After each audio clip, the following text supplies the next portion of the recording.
Hello friends, நான் உங்கள் டெல்லி தமிழச்சி. இன்றைக்கி வந்து பார்த்திங்கன்னா ஒரு சூப்பரான விலாக் தான் உங்கள் கூட ஷேர் பண்ணிக்க போகிறேன்.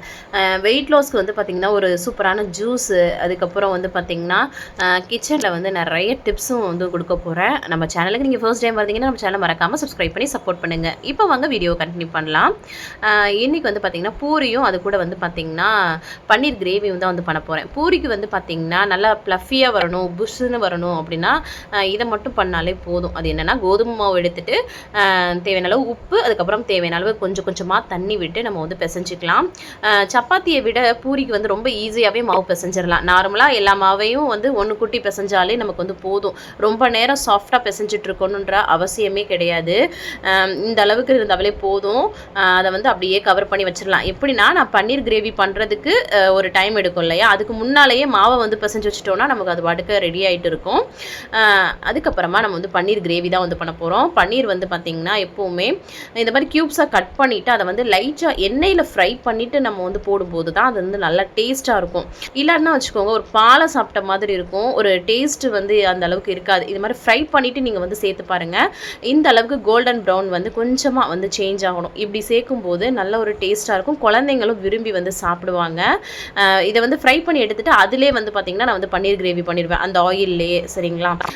அதுக்கப்புறமா வந்து பார்த்திங்கன்னா பன்னீர் கிரேவிக்கு வந்து வெங்காயம் தக்காளியை வந்து ஒரே மிக்ஸி ஜாரில் வந்து சேர்த்து அரைச்சிட்டு அதே எண்ணெயில் வந்து தாளிப்பு வந்து சேர்த்துருப்பேன். ஜீரகம் தான் இதுக்கு வந்து சேர்ப்பாங்க. அதுக்கப்புறம் கரம் மசாலா ஸ்பைசஸ் வந்து சேர்த்துட்டு இந்த பேஸ்ட்டை வந்து சேர்த்து நல்லா வந்து பார்த்திங்கன்னா அந்த பச்சை வாசனை போகிற அளவுக்கு நம்ம வந்து வதக்கிக்கணும்.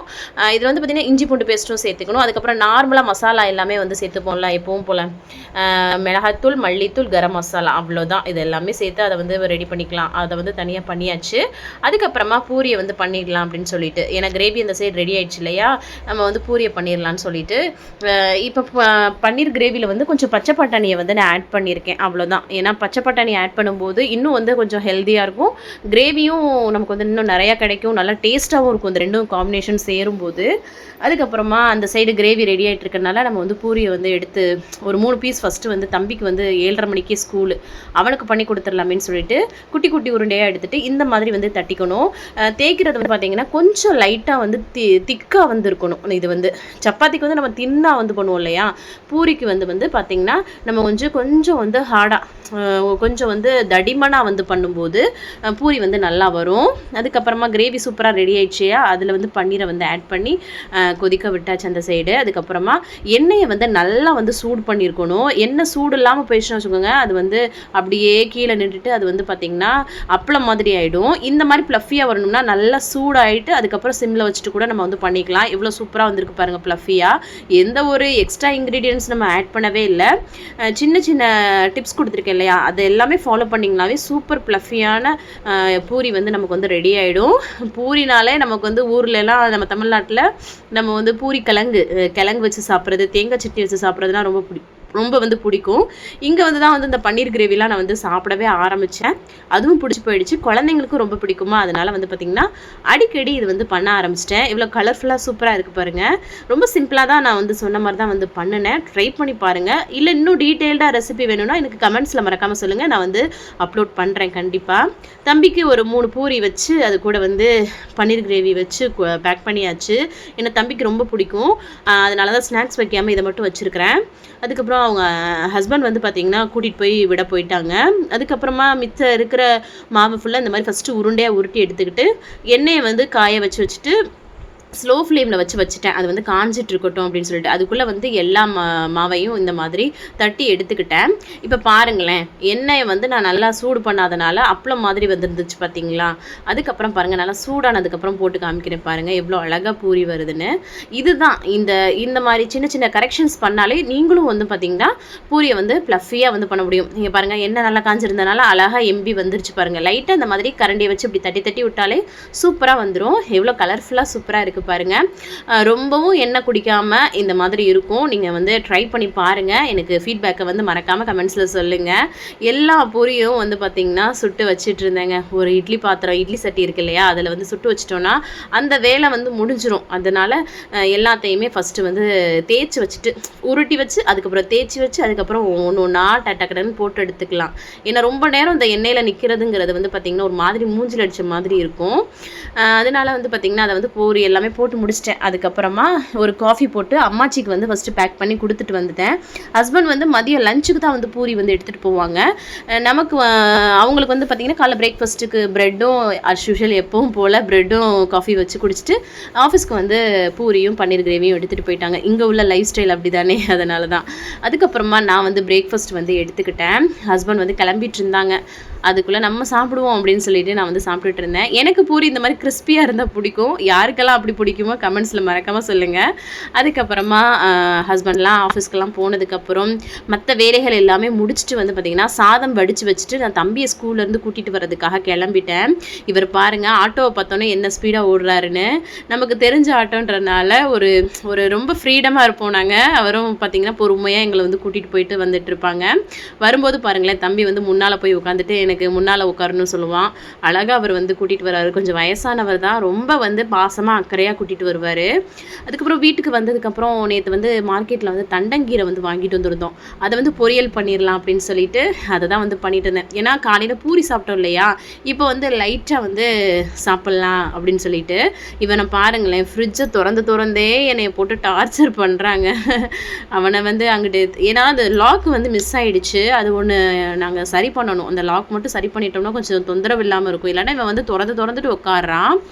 தண்டங்கீரை எவ்வளோ ஃப்ரெஷ்ஷாக இருக்குது பாருங்கள். இப்போ வந்து கொஞ்சம் இப்போ தான் சீசன் வந்து ஸ்டார்ட் ஆகுதுன்றனால ரேட் கொஞ்சம் அதிகமாக தான் இருந்தது. எனக்கு பார்த்திங்கன்னா இந்த கீரை ஆயிரதுன்றது வந்து பார்த்திங்கன்னா டைம் ரொம்ப நேரம் எடுத்துருங்க, எரிச்சலாக இருக்கும். ஆனால் கீரை சாப்பிட்றதுக்கு ரொம்ப டேஸ்ட்டாக இருக்கும், எனக்கு ரொம்ப பிடிக்கும். அதுதான் வந்து கீரையை ஃபுல்லாக ஆஞ்சு நறுக்கி வச்சுட்டு நல்லா அலசி எடுத்துட்டேன். ஏன்னா மண் நிறையா இருக்கும் இல்லையா, அலசி எடுத்துட்டேன். நார்மலாக எண்ணெயை காய வச்சுட்டு சீரகம், வரமிளகாய், வெங்காயம் போட்டு தான் வந்து தாளிச்சிட்டு அதில் வந்து கீரையை சேர்த்து உப்பு சேர்த்து பொரிச்சோன்னாவே செம்ம டேஸ்டியாக இருக்கும். இந்த கீரை வந்து எனக்கு ரொம்ப பிடிக்கும், தண்டங்கீரை. இங்கே வந்து சிவப்பு கலர்லேயும் வந்து கிடைக்கும் டெல்லியில். அதுவும் சம்டைம் நான் அந்த வாங்குவேன், எனக்கு ரொம்ப பிடிக்கும். சூப்பராக கீரையை வந்து பொரியல் பண்ணிட்டேன். அதுக்கப்புறம் வந்து பார்த்திங்கன்னா இந்த தர்பூசான்னு சொல்லுவாங்க, தர்பூசாவா இங்கே வந்து சொல்லுவாங்கங்க. இது இந்த மாதிரி பழம் இருக்கும். நம்ம ஊரில் இந்த பழம் பார்த்துருக்கீங்களா என்னன்னு சொல்லிட்டு எனக்கு மறக்காமல் கமெண்ட்ஸில் சொல்லுங்கள். இது எப்படி இருக்குன்னா, வெள்ளரிக்காய் வந்து பழம் ஆனதுக்கப்புறம் இருக்கும்ல, வெள்ளரி பழம், அந்த மாதிரி தான் வந்து டேஸ்ட் வந்து இருந்தது. திருச்சியில் இருக்கும்போது நாங்கள் வந்து பார்த்திங்கன்னா இந்த வெள்ளரி பழம் வந்து சாப்பிடுவோம். அந்த ஃப்ளேவர் மாதிரி தான் இருந்தது. அதையும் எடுத்து கட் பண்ணிட்டேன். அம்மாச்சிக்கு வந்து மோர் சாதம் மாதிரி சாப்பிடணும். இந்த வெயில் காலம் வந்துட்டாலே அவங்களுக்கு வந்து மோர் சாதம் தான். அது கூட துவையலும் அந்த கீரையை வச்சு அவங்களுக்கு பேக் பண்ணிவிட்டு, இந்த பழத்தில் பாருங்கள் எவ்வளோ விதை இருக்குது பாருங்கள். அதே வெள்ளரிக்காய் மாதிரியே இருக்குது பாருங்கள், வெள்ளரி பழம் மாதிரியே. அம்மாச்சிக்கு வந்து பாதி பழத்தை கட் பண்ணி வச்சு அவங்களுக்கு பேக் பண்ணி கொண்டு போய் கொடுத்துட்டு வந்துட்டேன். அதுக்கப்புறமா நான் வந்து லஞ்ச் எடுத்துக்கிட்டேன். சாதம் விட்டு அதில் வந்து அந்த கீரையை பிசைஞ்சு சாப்பிட்றதே ஒரு டேஸ்ட்டு தாங்க. அந்த பழத்தையும் சாப்பிட்டுட்டு வெயிலில் வந்து பார்த்தா என்ன வெயில் பாருங்கள். அதுக்கப்புறமா ஒரு மணி நேரம்க்கு அப்புறம் லஞ்செலாம் முடிச்சுட்டு வெளில வந்து பார்த்தா சரியான வெயில். சரி ஒரு ஜூஸை போட்டுடலாம் அப்படின்னு சொல்லிட்டு தர்பூசணி இருந்தது, அதை தான் வந்து எடுத்துக்கிட்டேன். இந்த தர்பூசணி ஜூஸ் வந்து பார்த்திங்கன்னா என்னோட வெயிட் லாஸ்க்கு ரொம்பவே ஹெல்ப் பண்ணுச்சு. நான் வந்து இப்போ பண்ணின வெயிட் லாஸில் கூட நான் வந்து குளிர்காலம்ன்றனால ஜூஸ் ஐட்டம்ஸ் வந்து எடுத்துக்கல. இதுக்கு முன்னாடி பண்ண வெயிட் லாஸில் நான் வந்து நிறைய எடுத்துக்கிட்டேன். இது வந்து ரொம்ப யூஸ்ஃபுல்லாக இருக்கும். நார்மலாக மிக்ஸி ஜாரில் வந்து நம்ம தர்பூசணியை கட் பண்ணி சேர்த்துட்டு அரைச்சி எடுத்துட்டோம்னா நம்ம இந்த மாதிரி ஃபில்டர் பண்ணி எடுத்துகிட்டு அதில் கொஞ்சமாக லெமன் ஜூஸ் வந்து ஆட் பண்ணிவிட்டு அப்புறம் வந்து சியா சீட்ஸ் இருக்கு இல்லையா, அது வந்து ஓவர் நைட் வந்து ஊற வச்சுருந்தேன். இந்த மாதிரி ஒரு 2 ஸ்பூன் சியா சீட்ஸ் வந்து பார்த்திங்கன்னா அதிக அளவு நம்ம எடுத்துக்கக்கூடாது. ஒரு ஆள்னா 1 ஸ்பூன் அளவுக்கு எடுத்துக்கிறது ஓகேவானது. அதிகமாக வந்து எடுத்துடாதீங்க, அவ்வளோதான். இந்த ஜூஸில் வந்து இதை வந்து ஆட் பண்ணிக்கிறோம். இப்போ பழத்தில் உள்ள இனிப்பே நமக்கு வந்து கரெக்டாக இருக்கும். அப்படிங்கும்போது வெயிட் லாஸ் நம்ம வந்து இனிப்பு சேர்த்துக்க மாட்டோம் இல்லையா, இப்படி தான் வந்து குடிக்கணும், அவ்வளோதான். இந்த லெமன் ஜூஸ், சியா சீட்ஸ் வந்து ஓவர் நைட் வந்து சோக் பண்ணி வச்சுக்கோங்க. அப்புறமா தர்பூசணியை வந்து ஃப்ரெஷ்ஷாக அரைச்சி ஃபில்டர் பண்ணியிருக்கோம். இது எல்லாமே மிக்ஸ் பண்ணிவிட்டு குடித்தோன்னு வச்சுக்கோங்க, வெயிட் லாஸ்க்கு ரொம்ப ஹெல்ப் பண்ணும். இந்த வெயில் காலத்துக்கு நமக்கு வந்து பார்த்திங்கன்னா நல்ல ஒரு குளிர்ச்சி நம்ம உடம்புக்கு இருக்கும். அதுக்கப்புறம் ப்ரெஷர், சுகர் இதெல்லாம் உள்ளவங்களுக்கு இந்த சியா சீட்ஸ் வந்து பார்த்திங்கன்னா ரொம்ப ரொம்ப நல்லது. அதான் 1 ஸ்பூன் அளவாக எடுத்துக்கணும் நம்ம ஒரு நாளைக்கு, அவ்வளோதான் அளவு. அதுக்கப்புறம் அம்மாச்சிக்கும் அந்த ஜூஸை வந்து போட்டு பேக் பண்ணி கொண்டு போய் கொடுத்துட்டு வந்துட்டேன். ஈவினிங் டயத்தில் வந்து கொசு மருந்து, என்னடா சவுண்டு கேட்குதுன்னு பார்த்தா கொசு மருந்து வந்து அடிச்சிட்டு இருந்தாங்க. வெயில் காலம் ஸ்டார்ட் ஆகிடுச்சு இல்லையா, நிறைய கொசு கடிக்க ஆரம்பிச்சிருச்சு. அதான் வந்து அடிச்சிட்டு இருந்தாங்க. அம்மாச்சி வந்து ஈவினிங் டயத்தில் வந்தாங்களா, கொஞ்சம் எல்லாரும் உட்காந்து பேசிட்டு இருந்தோம். இந்த மாதிரி படிக்கட்டில் உட்காந்து பேசிகிட்டு இருப்போம். ஈவினிங் டயத்தில் பிள்ளைங்க வந்து முட்டை சாதம் வந்து கேட்டாங்க. அதையும் அவங்களுக்கு வந்து சும்மா பெப்பர் போட்டு கிண்டி கொடுத்துட்டேன். இந்த மாதிரி தான் இன்றைக்கி டே வந்து போயிட்டே இருந்ததுங்க. நிறைய வெயிட் லாஸ் விஷயம், நிறைய கிச்சன் டிப்ஸ் எல்லாமே வந்து கொடுத்துருக்கேன். கண்டிப்பாக உங்களுக்கு யூஸ்ஃபுல்லாக இருக்கும்னு நான் நினைக்கிறேன்.